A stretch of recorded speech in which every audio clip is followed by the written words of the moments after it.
You know what it is. I'm your host at One Marcus Flowers, aka Flo, aka Call Me What You Want. Just don't call me lazy. And I am here with Metro Meta, he who was trying to play his video games. Alright, and we're doing a type of special Super Flow Bros today because we have no notes. I don't know if you guys are familiar with the New Girl. There was an episode where what's his name? Nick? Yeah. Nick was he was writing his novel, and Schmidt, he goes to Schmidt for advice, and he said, make sure you write notes. And then Schmidt was like, your novel is so good, you don't need notes. And he said, no notes. So that is what we're doing today. We are doing absolutely no notes. Please, can you give me some space? My guy.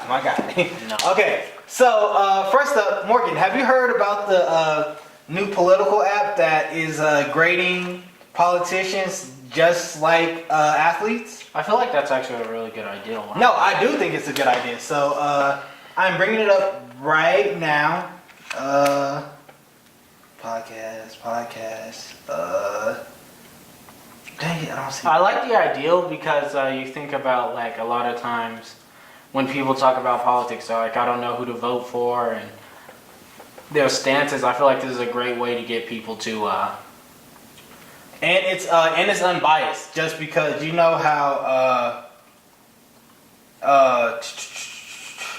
do you know how, like, sometimes whenever it comes to like networks and stuff, there's always slightly towards biased and things like that. Yeah.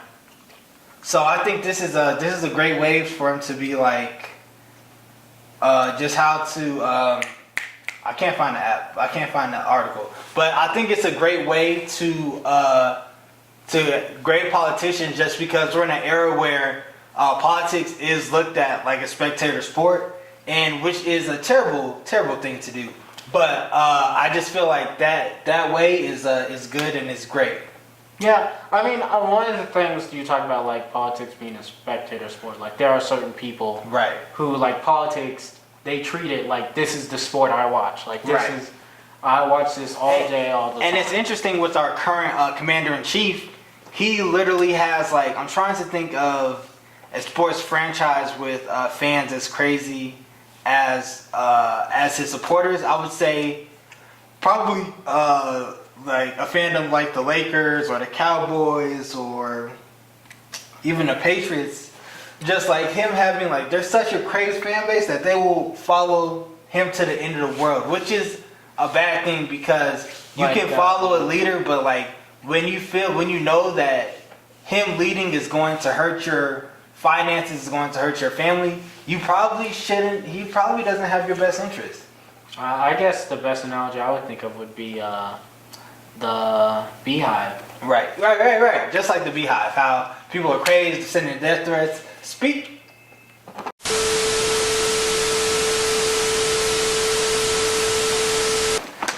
I'm back because my guest left her cell phone and I had to give it back to her.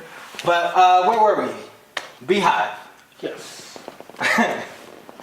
So yeah, I feel like that is the tandem that is closest associated with our current president's supporters. I feel like they're very.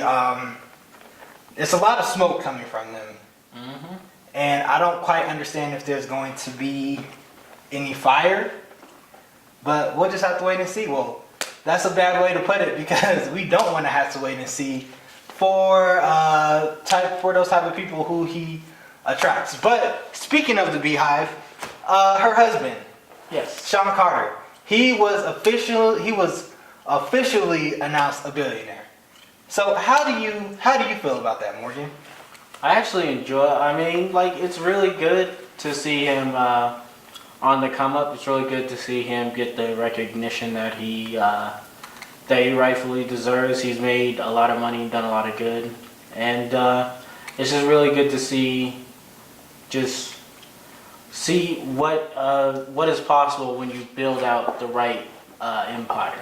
And so one of the things that I do not like about the Shawn Carter thing is how he has essentially, I don't want to say sold his soul, but he has essentially become a corporation in his own right, because there was this post on Instagram that talked about because he was sitting game 1 of the NBA Finals, and it talks about who gave him his tickets, what kind of shoes he was wearing, what kind of shirt he was wearing, how he got to the game, how he left to the game, who he was sitting next with, what kind of shoes he was wearing, what kind of watch he was wearing, what kind of hat he was wearing. And it's just like, I was viewing that, and it's just like, I don't want to be at the point in my life where somebody just knows, or somebody does their research and they know every aspect about you.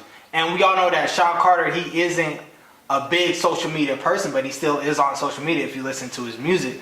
But it's just like, I would never want that type of popularity where somebody breaks down my outfit to like how much it costs, or how much the amount was, or how I got to the game, or how I got these tickets. Like, it's just like, I feel like that is an invasion of privacy, but that comes with like the type of stature that he's at, just because of the way that he got his millions through mostly the entertainment medium, when it comes from like rapping to sports to like managing. It's all through that entertainment realm. So it's just like, obviously with this star, when this star was rising, it's just he also had like a cult following where they know every move about him, and that's something that it made me feel uncomfortable. But more importantly, it's just I found it kind of weird that people were celebrating Jay-Z, but then they turn around and they hate gentrification. And this is just my personal opinion. I just feel like when we're talking about reversing gentrification, we're talking about capitalism. How could we praise capitalism but then turn around and hate gentrification? And even with this past Denver mayoral race, the current mayor, Mayor Hancock, he was hammed hard for his role in like in the rising homelessness in Denver, and his role in gentrification. It's just like, how can we hate one man for gentrification, but then love another man who actively had a hand in gentrifying his own neighborhood, where he helped where I don't want to say help, but he helped invest into the Barclays Center.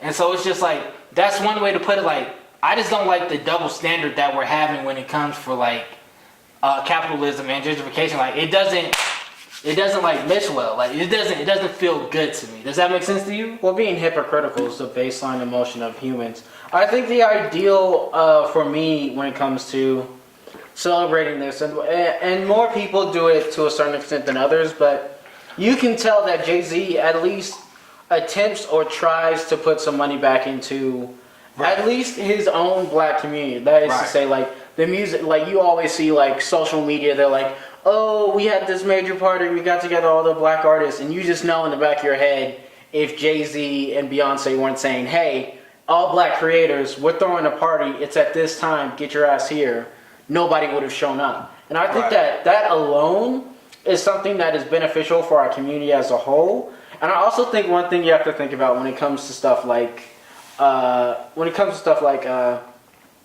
Jay-Z or Beyonce, or this happens with a lot of famous people.